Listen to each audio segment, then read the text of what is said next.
Ta jookseb maratone üle kogu maailma Pibase poistauks. Ta jookseb Batmanina riietatult. Nüüd on Pibase perekond muidugi jäädavalt kõikide iisraellaste südamesse talletunud. Ema Shiri, 4-aastane Ariel ja 9 kuu vanune Kfir Pibas rööviti 7. oktoobril. Terroristid tapsid nad vangistuses.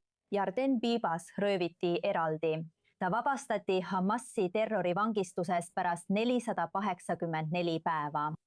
Ja paljud selles riigis teavad, et Ariel oli pühendunud Batmani fänn. Ja keegi, kes teab seda väga hästi, on Joel Levi, juudi treener, kes liitub meiega nüüd stuudios Batmani kostüümis Pibase poiste mälestuseks. Sa jooksed Ariel ja Kfir Pibas südames. Räägi meile, kuidas see kõik alguse sai? See kõik algas sellest, et jooksin eelmisel aastal Surnumere poolmaratoni ja olin plaaninud olla Iisraelis mõnda aega.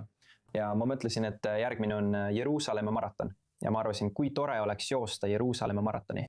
Päev pärast seda, kui registreerusin Jeruusalemma maratonile, kuulsime uudist Pibase perekonnast. Ja ma mäletan viimaseid aastaid, kui nägin Batmani Ariel Pibast tema kostüümis ja Nir jooksis oma Batmani kostüümis, küsimus, kui väga ta seda armastab.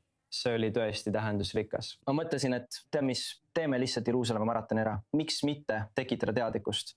Ja siis jätkasime Jeruusalemma maratoniga ning järgmisena tuli Londoni maraton. Ja pärast Londoni maratoni tegime videoid ning need videod jõudsid miljonite inimesteni üle maailma. Aga ma arvasin, et need olid miljonid juudi inimesed. Tegelikult olid need miljonid mittejuudid ja nad kuulsid Pibase perekonnast esimest korda. Ma olin šokeeritud, et keegi ei teadnud sellest perekonnast. Ja ma pidin ning see andis mulle motivatsiooni jätkata, reisida mööda maailma ja püüda võimalikult palju teadlikkust luua. Kui sa räägid, siis me vaatame pilte sinust seal ülikonnas jooksmas erinevatel maratonidel. Ma tean, et sinu viimane maraton toimus Kaplinnas ja paljud juudi kogukonna liikmed tulid välja oranžide õhupallide ja lippudega. Räägi meile, mis tunne on joosta, teades, et inimesed on tulnud sind toetama ja et seda tehakse üle kogu maailma. See on väga ilus asi, ma olen väga tänulik ja ma tean, et ka perekond on väga tänulik ning nad hindavad seda toetust.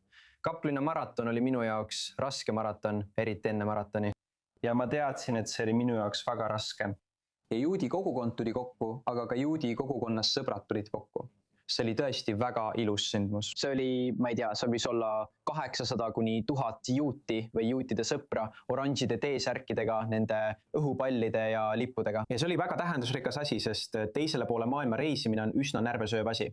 Nii et Batmani kostüümis jooksmine on väga närvesööv. Aga Lõuna-Aafrika juudi kogukond õpetas mulle, et tugevaid kogukondi on mitte ainult Iisraelis, vaid ka Ameerikas. Üle kogu maailma on tugevaid juudi kogukondi.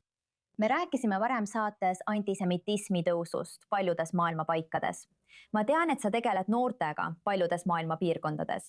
Anna meile aimu neist õppetundidest, mida sa oled õppinud neil erinevatel maratonidel, suheldes nii paljud erinevate inimestega ja kuidas sa neid õppetunde noortele edasi annad? See on ilus asi. Minu teekonnal, kasvades üles spastilise lihasdüstroofiaga ja kõnehäirega, olid mul omad raskused, aga elades Ühendkuningriigis kogesin ma ka palju antisemitismi. Tervis ja sport aitasid mul selle kõige keskel enesekindlust leida. Kui ma koolides ja õpilastega räägin, eelmisel aastal rääkisime üle 5000 juudi õpilasega, ma ütlen neile, et oluline on leida enesekindlus iseendas. Tuleb leida, milles sa hea oled ja leida enesekindlus iseendas. See aitab sul olla uhkem inimene. Ma olen kohanud inimesi, kellel olen oma lugu rääkinud ja nad on muutunud uhkemaks, hakanud tegelema spordiga või soovivad panna defillini või tahavad midagi muud teha. Minu jaoks on oluline olla uhke selle üle, kes sa oled, leida asju, mis sulle meeldivad ja kasvatada enesekindlust. Kui sa leiad enesekindluse ja selle, mis sulle meeldib, siis loodetavasti leiavad mõned neist rohkem enesekindlust oma juudi juurtes ja juudi elus ning saavad uhkemaks juudiks.